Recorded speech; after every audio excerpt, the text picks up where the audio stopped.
Last man. Mark-on. Yeah. Kata Mark-on. Chapter 11, verse 1. Verse 1.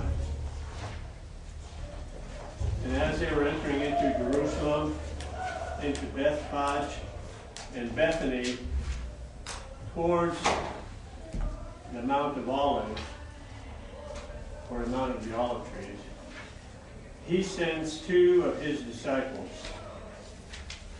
and says to them, "Go into the village, the one opposite you, and immediately upon entering into it, you will find a colt tied, upon which no man has yet ridden. Loose him, or no man has yet sat. Loose him and bring him to me." That was the first two verses, wasn't it? Oh, sorry. That's all right. You can have extra credit in heaven. I hope I get there. Pardon? I hope I get there. No assurance of salvation. Yeah, you know. All right, now Well, you might get cut off. Cut up. cut up. That's right. Hateh. You translate that as, which kind of gets at the sense of it, but there's a more literal understanding of hateh. Yes, And when? that's right. All right, and when they drew near into Jerusalem, that's kind of interesting, isn't it? So you can almost see in the grammar the movement of approaching Jerusalem, right? Mm-hmm. How would you parse engidzu sin? Participle, present,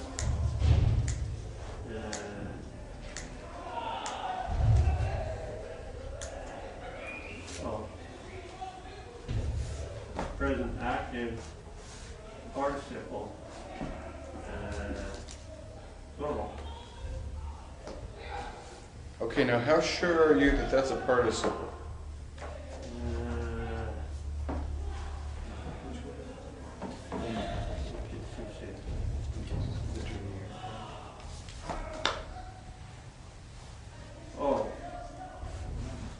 It's an indicative present active, third plural. Present active indicative, third plural from engidzo. Okay. All right. How would you parse apostele? Apostele. That's present active indicative, third singular from apostelo. All right. Now those are both indicatives, right? Yes. What kind of indicatives are they? Seems to me they're the same kind. They're going to be.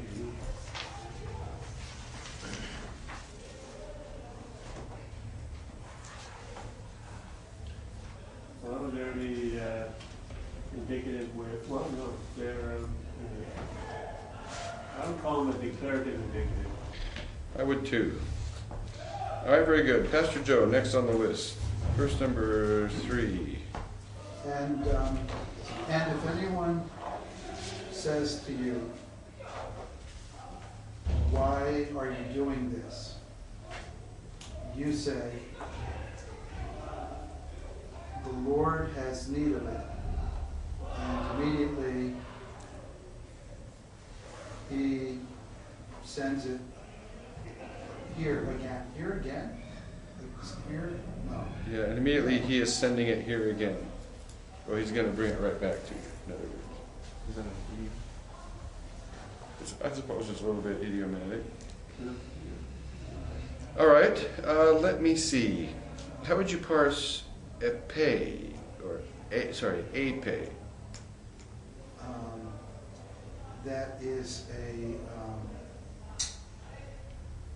okay.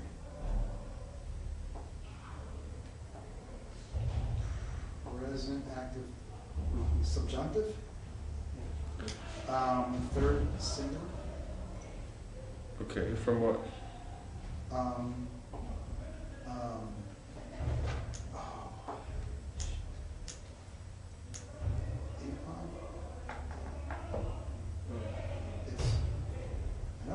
someone says to you.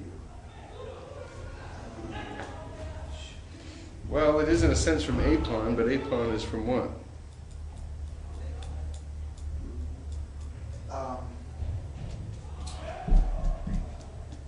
Oh, man.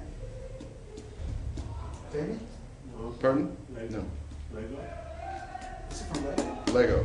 Principal parts of Lego. Lego, arrow, apon. Lego, arrow, apon. Oh, I learned audio See? for this one. Right. Which we got to talk about those principal part things in the syllabus.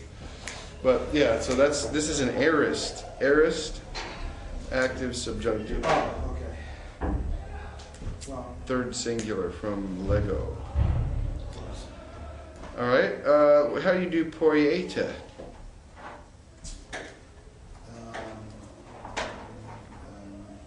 Present, active, indicative, second, plural. Yep. All right. What kind of indicative would that be? All right. Let's go back to the subjunctive. Well, what's the use of the subjunctive there in AP? Let's see here.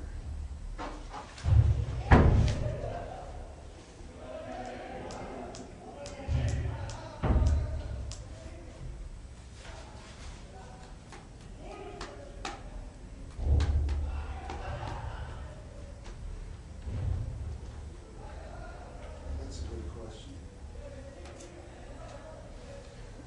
How's the verse start?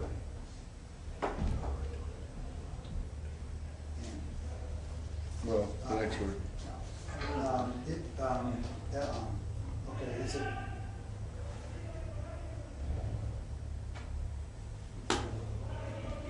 it's a conditional sentence. That's right. Very good. Oh, subjective and conditional sentence. Yeah. What class condition is it?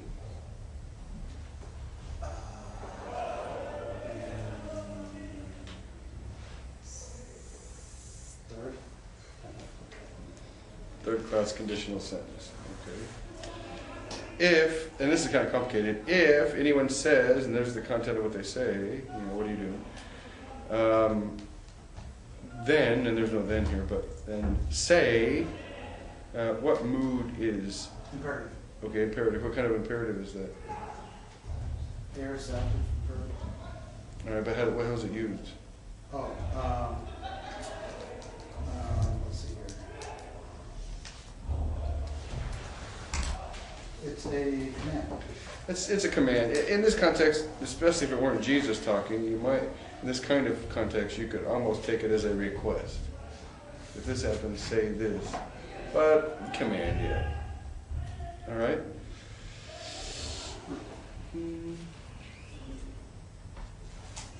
All right. Notice, you'd almost expect a future, right? And immediately he will send it again here, but it isn't. He is sending it in here, which kind of, well, why do you think there's a present instead of a future? Intent. Yeah, it kind of intensifies the intent, like kind of like we say, I'm out of here, or People do it. yeah, he's truly gonna do it. All right, good. Cyrus, you're next on the list. Verse 4. You're cheering me on. Is it good for the other half of the room to be so supportive and Yeah, cheering you I on? appreciate that. I may need their help here pretty soon. And they went and found a colt tied up toward the door or at or outside on the street, outside on the street, and they untied it. All right. How do you parse up aophon? Great question. Thought so myself. Thank you. I would attempt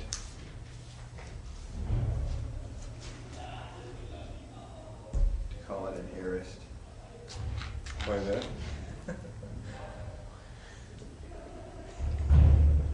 And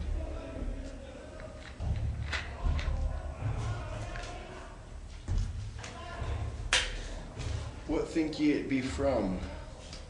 I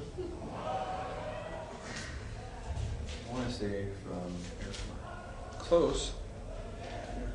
App Airflow. Not Bergamot, right. All right, so Arist. There's active By that. tools. And it is third plural they. So it's aorist, active, I'm going to go with indicative. indicative, third plural. First or second aorist? Second. What are those second aorist endings? They're the same as the Which are what? on S. Don't read them off of there. Tell them to me. You need to retire that sheet. On S. Ominette on. See, you don't need that. Now we just caught the man. That was a crutch bringing healing to his life last spring. But this fall, it is now a crutch that is causing sickness to retain in his flesh.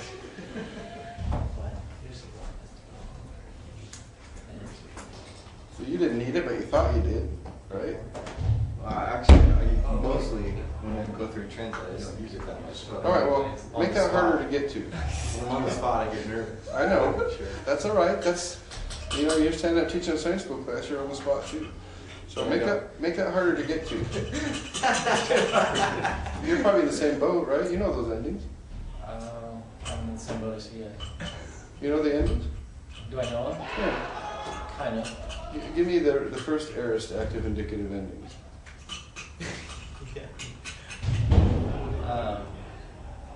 Let's see, Ferris, the first Ferris. Well, isn't that what you just gave me? He gave you second aorist. On this, on the,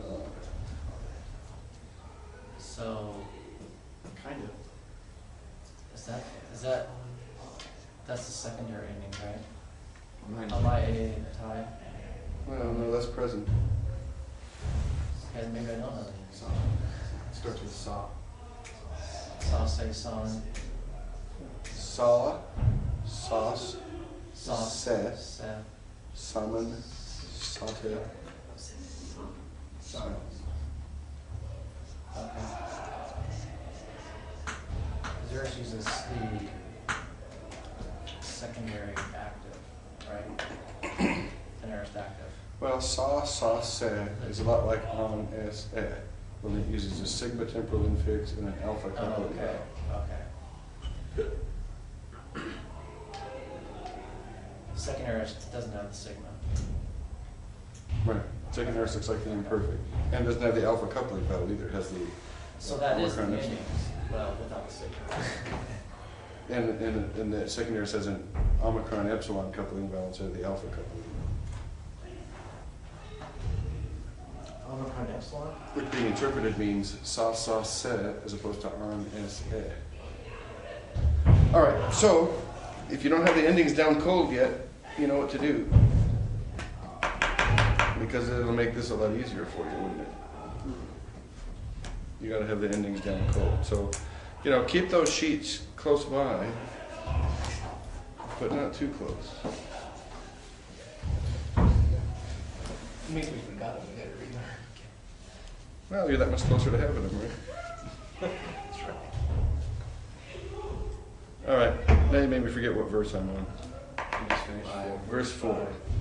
I just did 4. Yeah, we just did 4, but we're still parsing. Yeah. Did we ever finish parsing apeophone? Yeah. That's a second aorist, active indicative, third plural from op ergomai, right? All right, very good. So it's an indicative. What kind of indicative is it?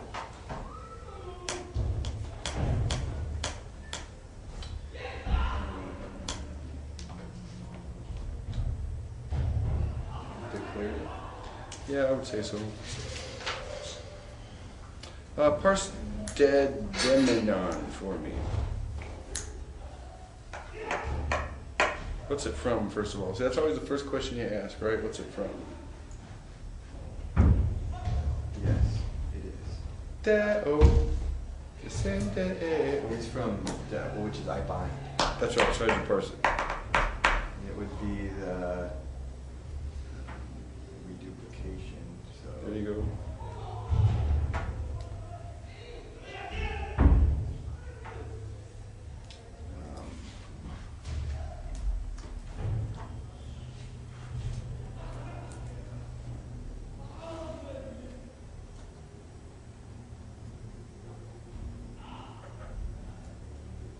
Perfect. Okay. Would be the perfect middle. Don't hurt me now. Your passive is the time. Passive. So, having time, so, and it's first singular.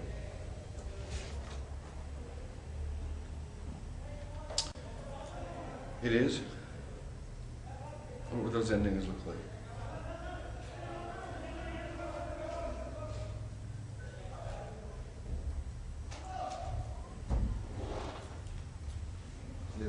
They look really similar to the ones I named earlier. Well, they do, except they have an alpha temporal, an alpha coupling though, and a kappa temporal interface. Ka, cos, cat, common, kate, kasi. You know, it's got to be a little different. Just so anybody can do it, right? Sometimes con them. That doesn't look like what I have here. No. So what are we saying it is? We do have reduplication, so that pretty much puts us into what tense? Perfect. Perfect, okay. Since I just did the active indicative endings, the middle passive endings for the perfect are, Different. yeah, they are different than that. What would they sound like? I have some idea. My side time. Sai, tai, metha, Esther. ste, nta. Mm. Are you checking this here? Are you reading this right? I wasn't checking it. I was listening. Check. You don't need to check. That's so. You don't need to check. All right, that doesn't look like what I have here. So I think it's a participle. I'm thinking I'm not having an indicative. So you're thinking it's what? Participle. Participle. Kos, katas, kati, kata. Active participle. Menos, menu, meno, menos. There it is. Bing, bing, bing, bing, bing. So, what do we have? Perfect. Middle. Participle. All right. Oh yeah, passive. Passive, all right. Called it middle, but it's that. Unless the donkey It's definitely tied passive. himself Yeah, to the doggy tied himself to the door. Sounds worse than my puppy. All right, so we have a perfect passive participle. All right, now, with a participle, we want what? You want. Remember, it's a verbal. Masculine, feminine. That's right. We want gender, number, and case. That's right. Okay, so it's neutered. Let me check real quick. No, masculine. Like the cold. Okay. And it's singular. Gender, number, and singular. Okay, so we have a masculine, singular. And case would be accusative. Awesome. So you got all that other stuff done. All you gotta do is a little work on the verb endings, and you're golden. Sure. All right, what use of the passive would that be? Proper. Maybe.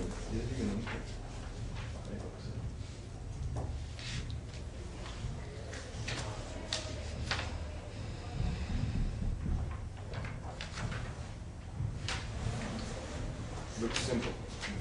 Yeah, I think it's simple passive. I think it's simple passive.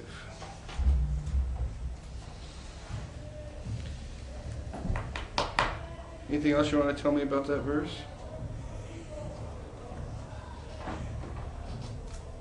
This is your moment to shine, you know. You can tell me what you know.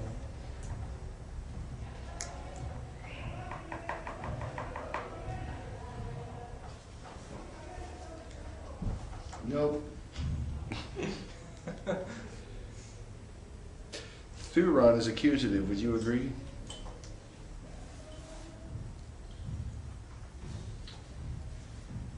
Yes.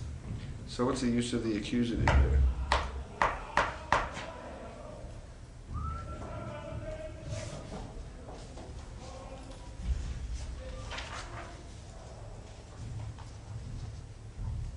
I would say direct object. Anybody want to help him? Accusative after a certain preposition. It's an accusative after a preposition. Oh yeah, because of the pros. Tried to give you a I gimme didn't get there. down to the end of the chart. Well, that just goes to show you got to get down. Okay, let's see. John, you're next. Why don't you tackle number 5 for us? And some of those standing there saying to them, why are you what are you doing loosening the colt or donkey? All right, very nice. How would you parse estekaton? If you've been listening, I just gave you the answer to that. Estekaton. What's it from? To stand.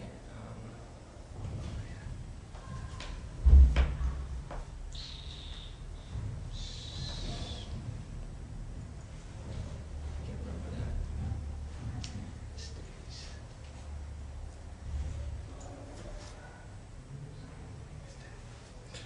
Anybody help him? Participle, perfect passive. Histemi. All right. Now don't help him on the parsing, just what it's from. All right. So how would you parse it?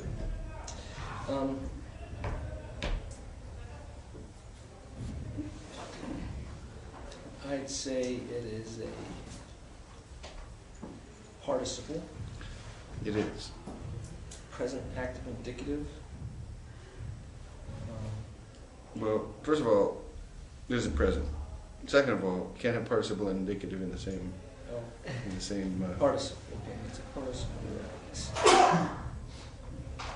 Now, why can't it be present? It's got a Because the iota is gone, yeah. right? Histemi is a bit weird. But if the iota is there, it's going to be present. But if the iota is not present, it's not present. That's a good way to remember that, isn't it? If the iota is not present, it's not present. Okay. It's an aorist thing. Well, augment would look just like this right here, and so would reduplication.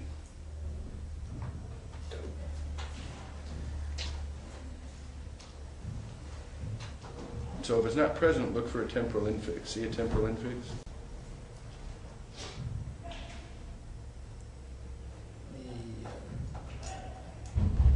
What is it? Kappa. What's going to have a kappa temporal infix most of the time?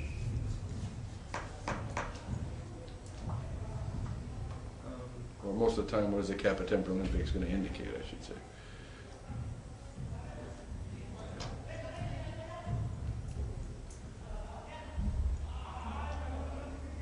Aorist? No, that's Sigma. sigma. So we know it's not present, we know it's not aorist. Is there such thing as an imperfect participle? No. So we know it's not imperfect, So it's a perfect participle? perfect participle. All right, active, middle, or passive? Active. Yeah, because a perfect does not have a temporal infix in the middle passive, does it? It doesn't have a coupling bell either. Okay, so we have a perfect active participle. What gender, number, and case? Gender masculine, Okay. number plural, case accusative, No. nominative. No. So no standing there. Okay, there has to be genitive in that. Genitive. Very good. All right then.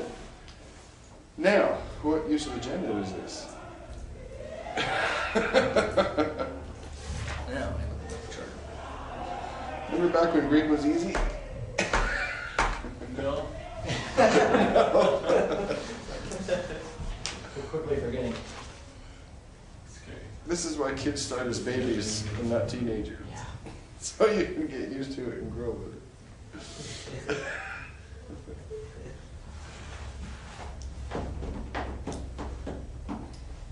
I'd say maybe partitive.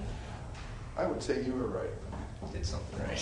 Why? Because it's certain ones of those standing there. Yeah. All right, very nice. You made us work too hard on that, though. How are you going to parse elegon? Elegant.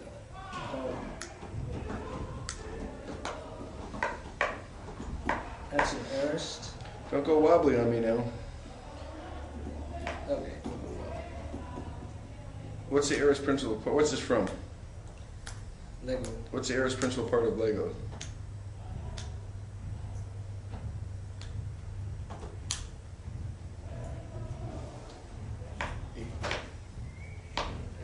Apon? Yeah. Right. Lego, arrow, apon. Lego, arrow, apon. Lego, arrow, apon. So that's a perfect. Erica, Eremai, everything. Okay, here are the principal parts of Lego. Lego, arrow, apon. Erica, Eremai, everything.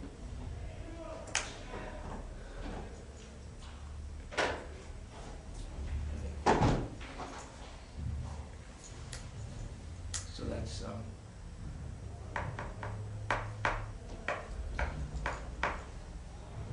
present. No, that's got It's got an augment on it. That's right. Close to present. okay, that's imperfect. Imperfect. There you go. All right, keep going. Okay. That is a perfect third person plural. Right? So you got to give me the voice and mood. Active. All right? Present. No, I just said it was perfect. So it's Imperfect, active.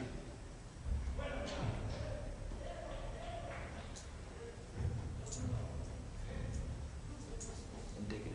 That's right. All right, very good. All right, let's see. Parse for me poieta. What's it from?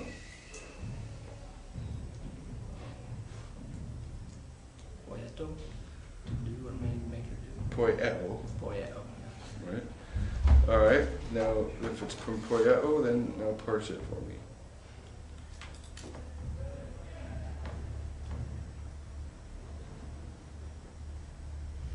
Present active indicative.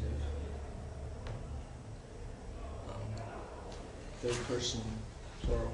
Almost. Second person. Yes. A second plural from poieo, to do or make. All right? This is your last shot right here. Parse for me Luon test.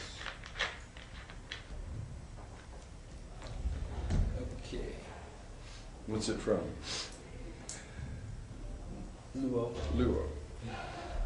All right? Okay, that's a participle. It's a participle. It's a Subaru. It's a present participle. It's a present participle.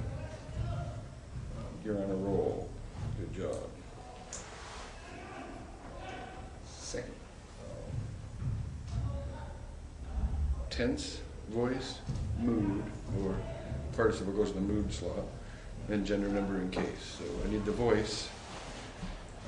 Active. Present active participle. I think it's a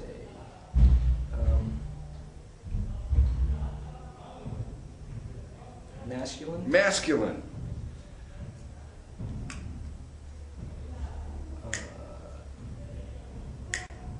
Nominative. Nominative. Plural. Plural. Yeah. Okay, he nails it. Now, why is it nominative?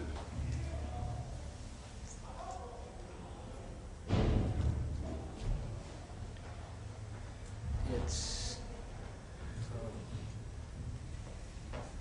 naming. Well, what are you doing? What kind of nominative is it? Is that what you're asking me? No, I'm asking you why it's nominative.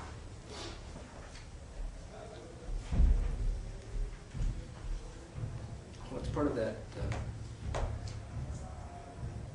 clause, the naming clause there. What are? I don't understand the phrase naming clause. So it's the subject of the. It's nominative because it modifies the verb.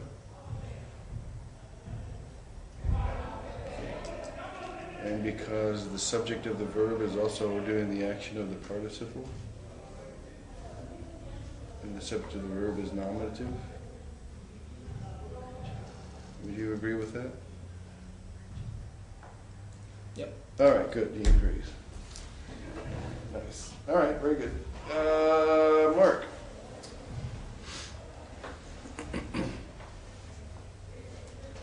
Okay. And they said to them, just as he said, or just as Jesus had said, and they permitted them. All right, now I wouldn't say had said because that's not that perfect, is it? Yeah, but just it sounded better in English. I know it's an aorist. Yeah, that's right. Okay, yeah. But, and it may sound better in English, but let me know that you know that's an error in your okay. translation. Okay. All right, so let's see. How would you parse apon? Third plural. Yeah,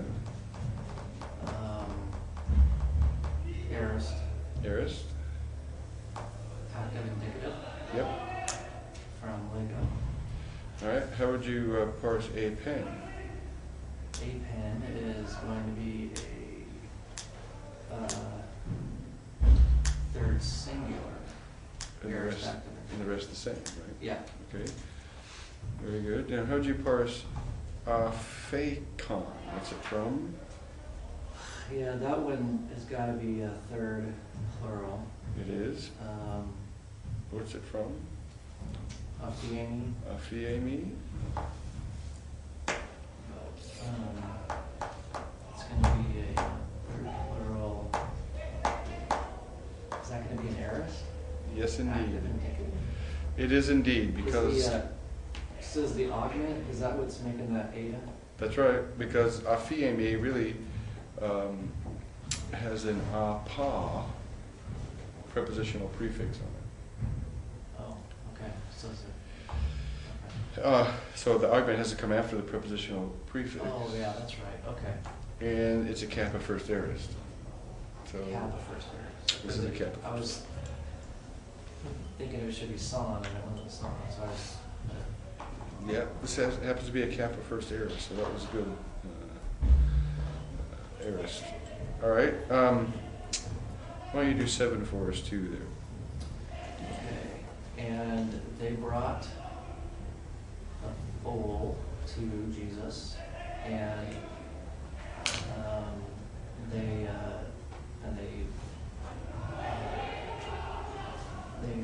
threw on it their clothes, their garments, and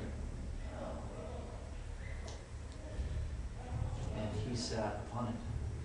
Okay, very good. Now, would you agree with me that all the verbals in that verse are indicative?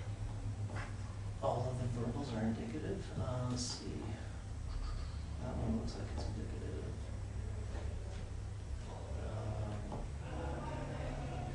Yeah, I would. So what kind of indicatives would those be?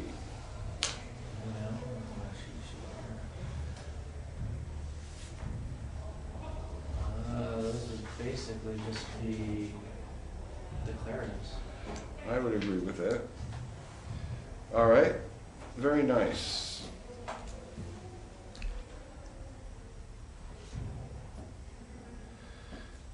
Robert. Number 8. And many were throwing their cloaks in the road, and others palm branches from the fields. Yeah. What about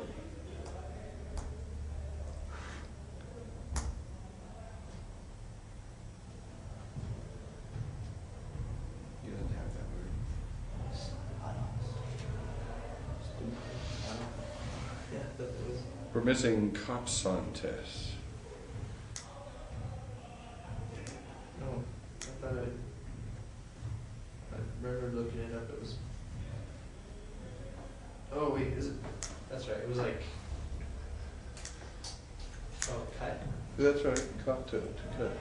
I got it. Yeah, we got you on film.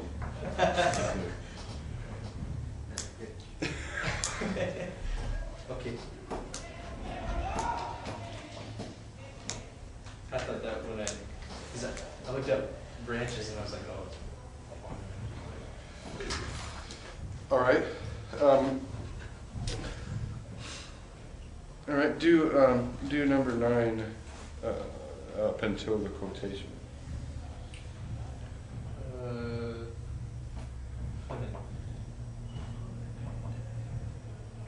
Oh, okay, and they were guessing going in front and following, crying out, and they cried out. Okay. How would you parse ekrodzon? Kradzo, cry out. Yeah. And it's that would be an aorist participle. Ekrodzon? Is it not participle?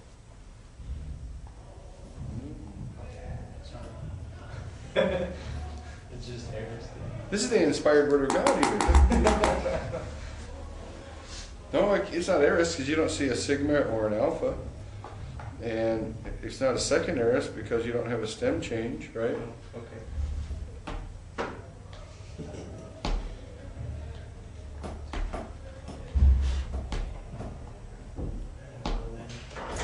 Huh? I don't know then. You don't know? Imperfect. Imperfect active. Is he right? Is it? Huh? It's perfect would have Imperfect. Imperfect. but perfect. At least, yeah, I'm trying to go through elimination. Alright. So the perfect's gonna have a kappa or my side tie next to the in tie, but that's not a perfect. It's not a present because why? Because it has a epsilon. It has an augment, so it can't be a present. Can't be present, can't be an aorist, can't be a perfect. Could it be a future? Could be, but context would lead me away from that. Well, not only would context lead you away from that, so would the form of the word. Present, or, I mean, a future is not going to have an augment, and a future has to have a sigma temporal infix, which we're not seeing, right? Could it be an aorist passive? Think it could be an aorist passive? Aorist passive is what kind of temporal infix? Anybody? Theta. Theta and an eta for a coupling belt. So no, it's not an aorist passive. Got excited for nothing. When you say temporal affix, is that tense formative? Yes. Something? Okay. Yes. Well, tense formative, do you mean the tense formative vowel No, or tense formative consonant? yeah, well, or both, because some have both, don't they? Maybe a tense formative includes both of them. That's what I was thinking, that's what Mounds always has. I've never heard it called that. Well, yeah, temporal infix would be the consonant, like a sigma for the aorist, and the coupling vowel would be like the alpha. Okay, Maybe all that together is a tense formative. okay.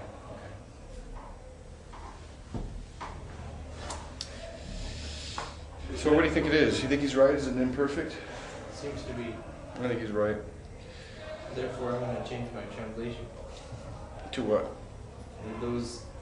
Those following, or those going before and those following cry.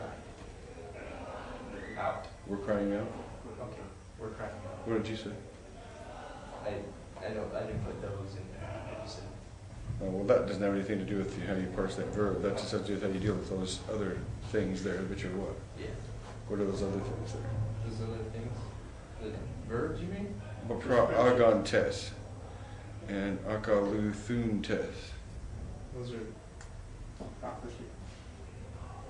What? I'll be telling you now.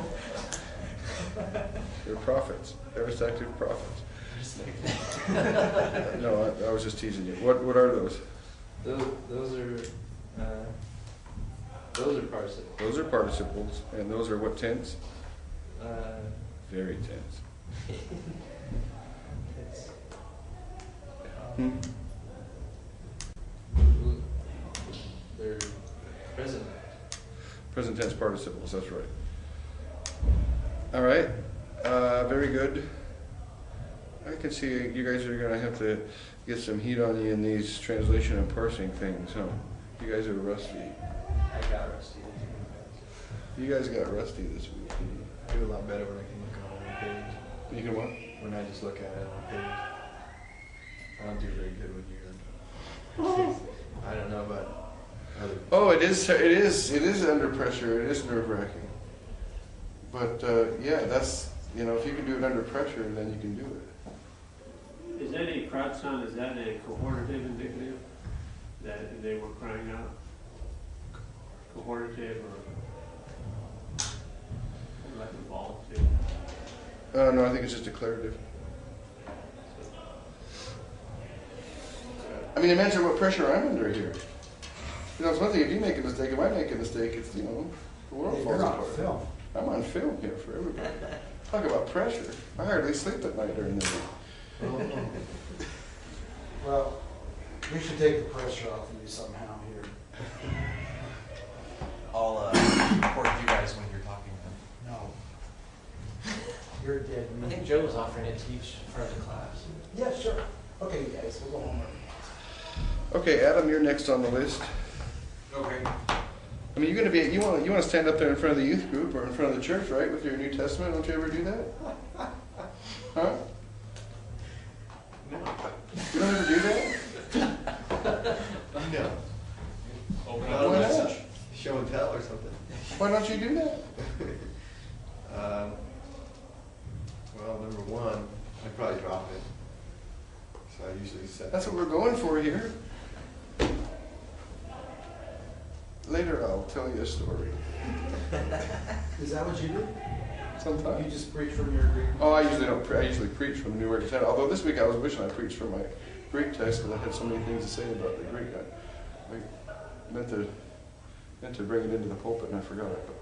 But I'm teaching Wednesday night from my Greek New Testament. I do that kind of thing. More in a teaching circumstance, I will do that than in a preaching one. But yeah.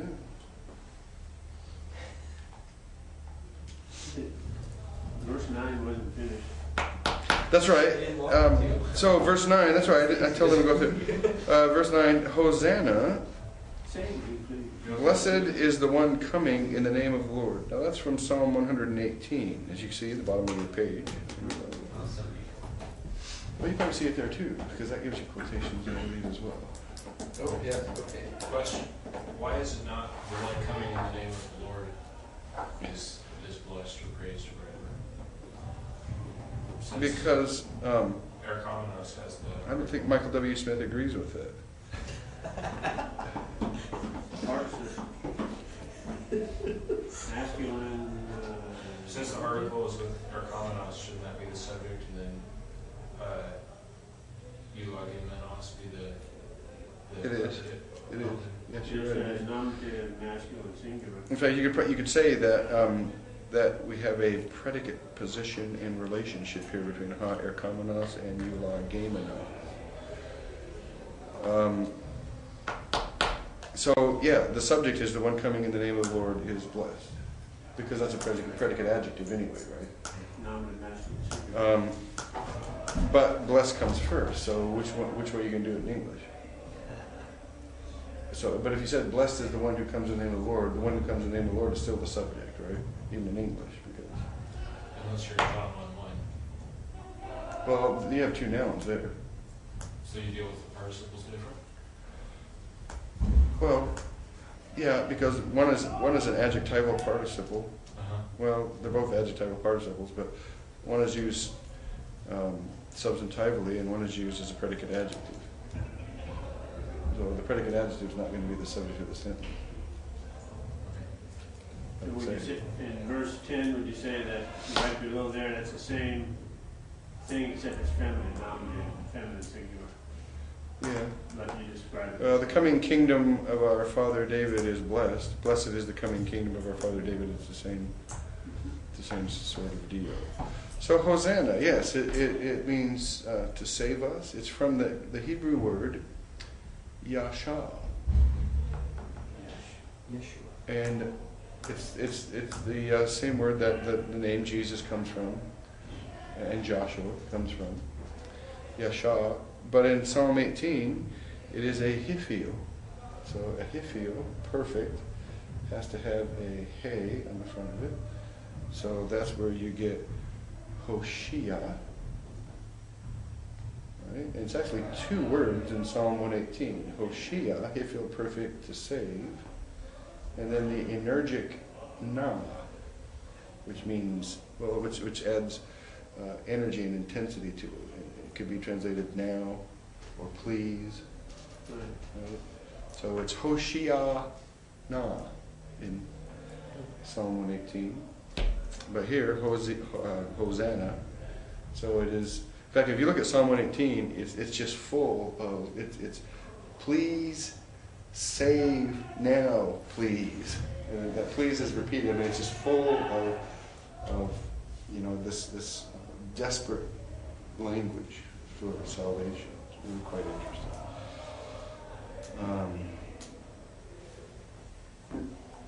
Not the same mood that Michael W. Smith might give it in his song, but it's all right.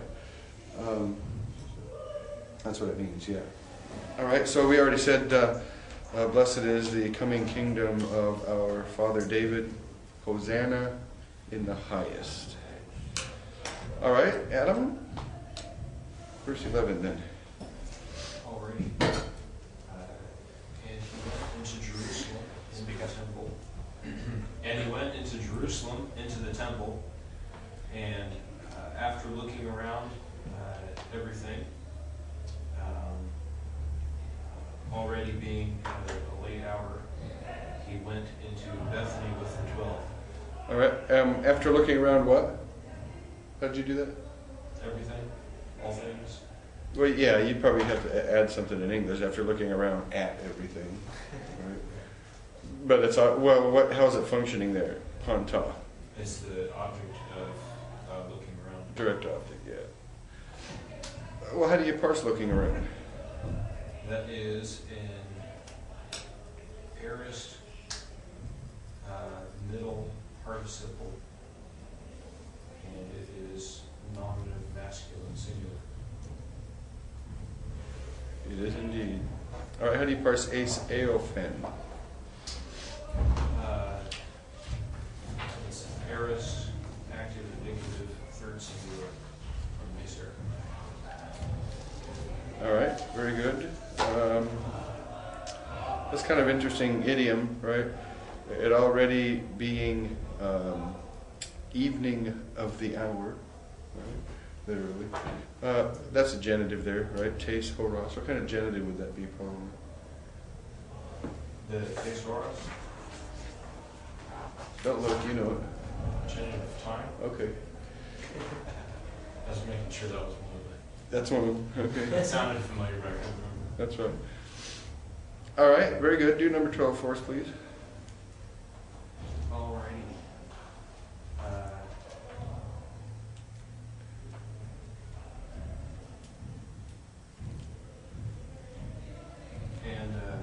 In the next day, Now that word te eparion, what kind of locative is that? of time. Yeah. Here we go. Go ahead.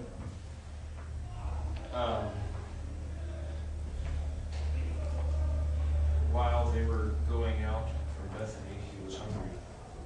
But he hungered. All right, what construction is this? A-X-L phantone autone. Genitive absolute. Genitive absolute. That's right. We have a noun and a participle in the genitive grammatically unconnected to the rest of the sentence. All right, very nice. Epenasen. How do you parse that? Aorist active indicative third singular from penado, hunger. All right.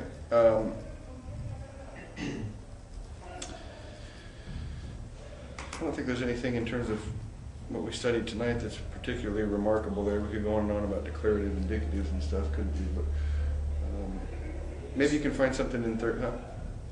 You find anything interesting in those two verses in terms of their uses? Right. See if you can find anything interesting in verse 13. Let's go with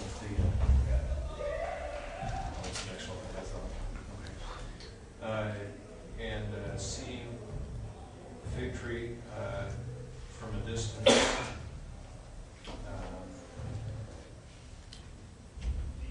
which had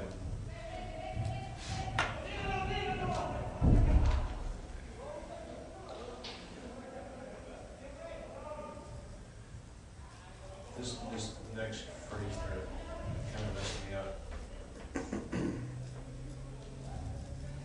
Which one? Oh, and seeing a fig tree from a distance, having a leaf, he Having what? a leaf, leaves. Sorry, having leaves. He went. Yep. All right. And that's pretty nondescriptive, but you know he went toward it. We can assume, right? How would you parse idon? Is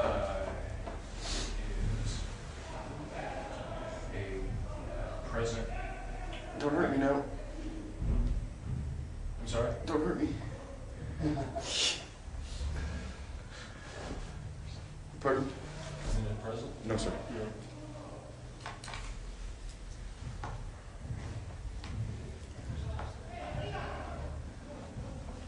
What's it from?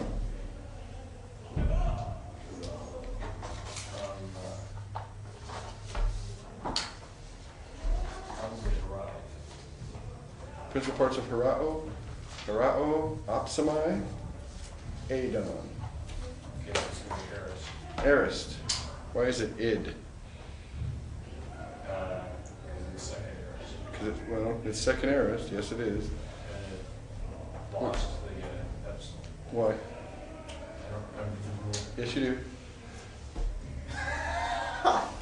Well, Because- you do remember Oh, this. you don't get the augment and participle. There you go. See? See, you guys just don't think you remember. You do remember. So this is a second aorist active participle, masculine, nominative, singular. So Jesus saw this fig tree. You can tell it's singular. Okay, carry on. Okay, he went.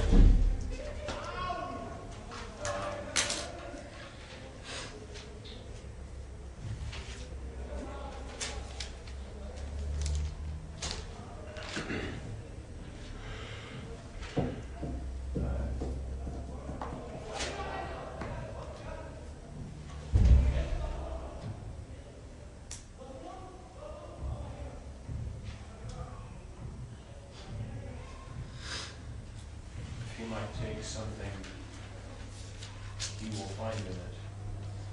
Well, if consequently a certain thing he will find in it. That's very idiomatic. So, to see if he would find anything in it, we might say, in English. All right, go ahead. All right. And coming upon it, he found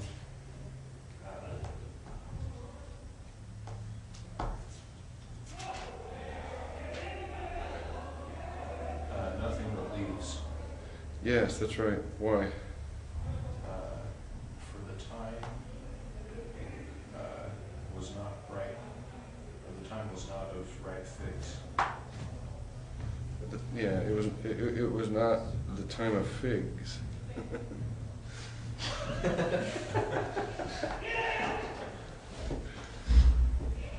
What kind of genitive would that be? Genitive of time? I imagine. All right. All right, very good. And this is kind of interesting in verse 14. And answering, he said to it. Now, what did the fig tree say to him first? Listening to him. The fig tree said, I don't have any figs. His answer to that was. Response. That's a good way that's a very brilliant way to translate that, actually. In response, he said, I love that. That's good. I could almost write that in my Bible. But it won't. No, I won't. Because I don't want that kind of... Huh? I'll just be making it in later. I can't do that. That's right. Besides that would be a crutch that I don't need to be having. But that is a brilliant way to do it. In response, he said to it, this is kind of idiomatic too, now no longer into the age from you, no one, and now we have a double negative, so in English it turned out to be positive, but not in Greek. No one might eat fruit. Well, that phagoi is our optative there, isn't it? All right, let's see if we can figure out what kind of optative this is. Well, there's only one kind. It's a voluntative optative, a wish, a volative, attainable, wish. That excites me. All right.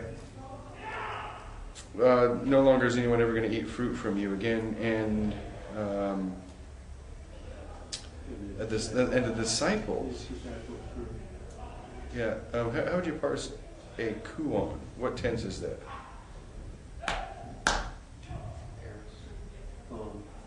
It's a negative imperfect.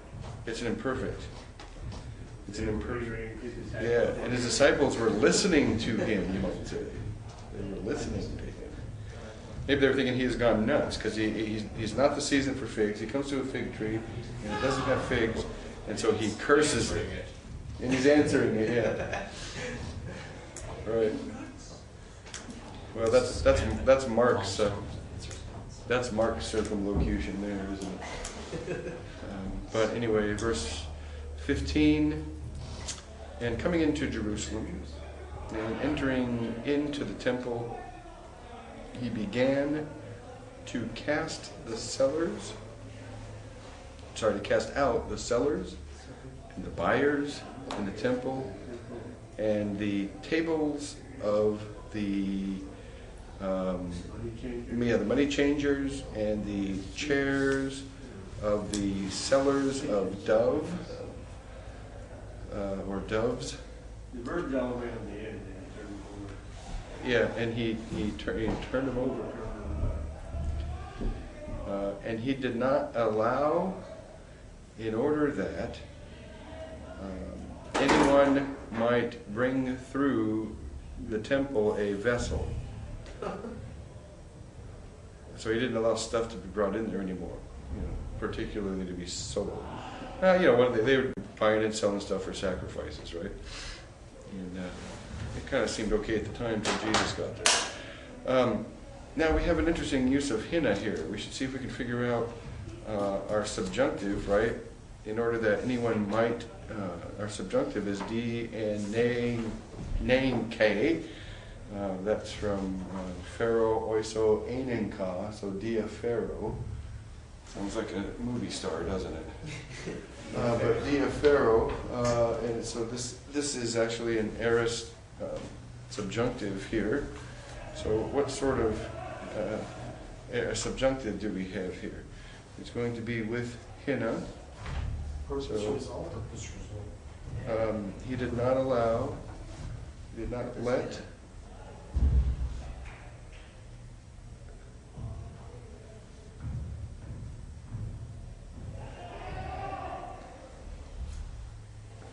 Purpose?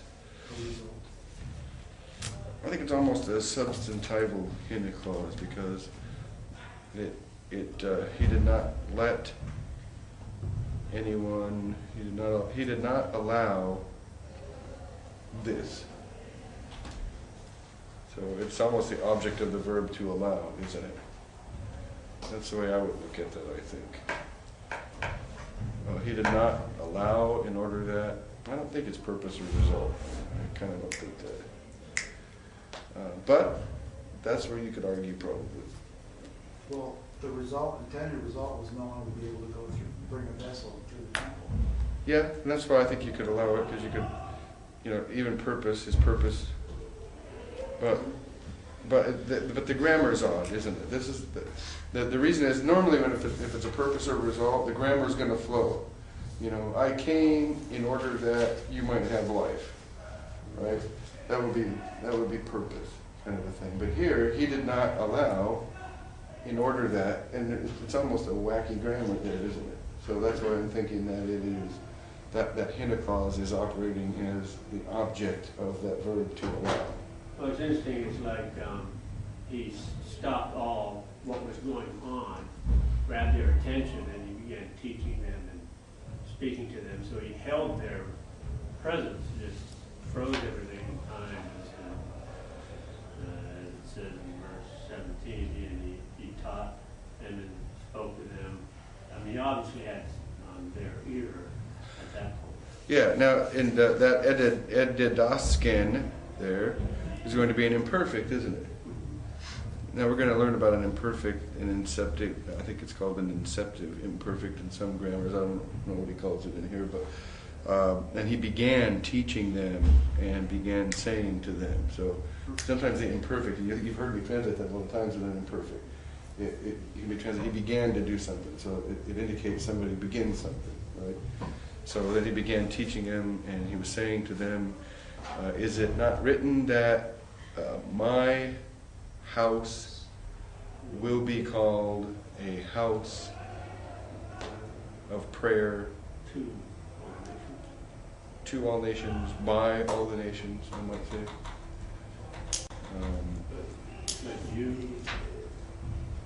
Hey, wait. Is it to all nations or by all nations?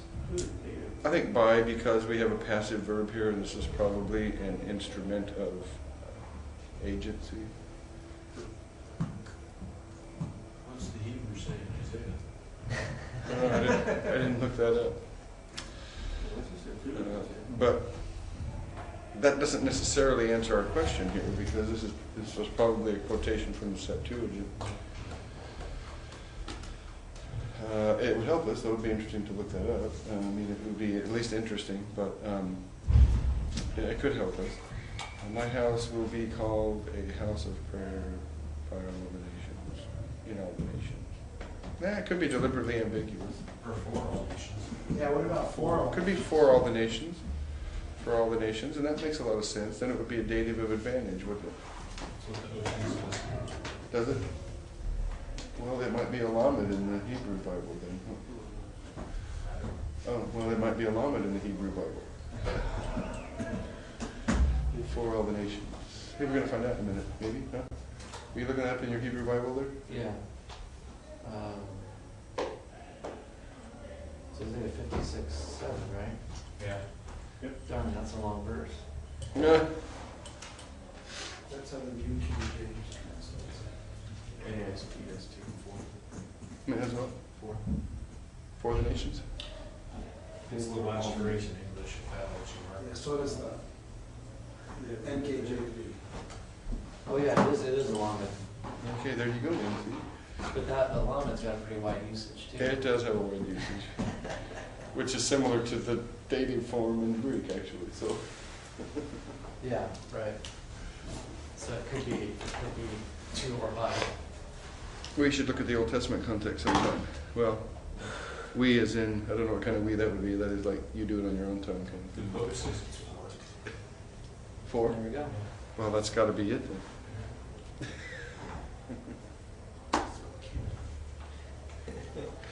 All right, but you have made it a cave of thieves, or a den of thieves. And the chief priests and the scribes heard, and they began seeking how they might destroy him. For they began fearing him. And it might be they began at that point to fear him, but Mark, that might be where they began to fear him, because they came into on their turf and their territory, and they She took the imperfect and making it. So are you assuming that's a incentive? yeah, that's what they call it. I should just take a quick look at the tenses and see what they call it. Imperfect. Do we get help on that? Imperfect, aggressive. Oh, no, it's ingressive. Inceptive, that's another word for it. But he calls it an ingressive. Imperfect. But some others call it inceptive. It doesn't seem like, it almost doesn't make sense. They began seeking how to destroy him because they began fearing him. They began seeking how to destroy him because they were fearing him. They were afraid. Well, he does the same thing in verse 32, he kind of So it stops. could be that. But I'm just saying, it was on that day that they began to fear him, and because they began to fear him, they also began to, you know, the fear motivated them to begin. There doesn't have to be a lot of time lag in that. As soon as they began to fear him, they said, we got to get rid of this guy. That's an imperfect middle then. Negative. Yeah, far better my opponent.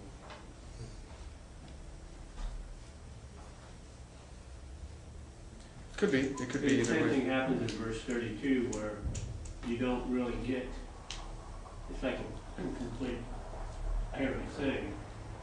It's, 32, but if we say from men, you know, they were fearing the crowd. But if we say from men, they were fearing the crowd, or they all held John certainly a prophet. Same kind of an idea where that word comes in. It seems to kind of be a choppy translation. It's indicative of perfect mid, third, plural. Yeah, and so why did they fear him? For the whole crowd. Now, pas and aklos in the singular, right? The whole. For the whole crowd was amazed on the basis of his teaching. And whenever it became late, now that's odd. In English, that's a pet peeve of mine. I told you about that. I hate it when people use the subjunctive, you know, when they mean not subjunctive, like whenever I was born.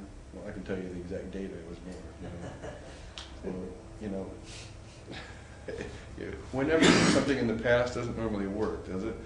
It's like, now whenever I, become a millionaire, then that's another thing. That's not in the past. But here, it's whenever. That's So, optative, that's wishful thinking. yeah, that's optative, that's right. That's not an option. Hatan, see the on there? This is hate and on. So that's why we're saying whenever. What would I expect after that on? Almost always. Subjunctive, but I'm not getting it, so this is odd. So when it became late, they went outside the city.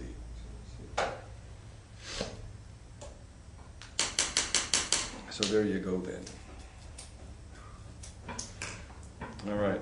Well, if you don't know those verb endings, man, I should be able to call you up at 2 o'clock in the morning and say, give me those aorist, passive, indicative endings. Yeah. And you should be able to go, who is this? Thason. Who is this? Can you leave me alone? I want to go back to sleep. Is that good enough for you? You know, that's the way they should be, right? You can leave Keep me a on these voicemail calls. on that, I'll call you back in the morning. Huh? You can have to leave me a voicemail on that one. Oh man. I stubbed my toe. You have to know I'm cold. When I was in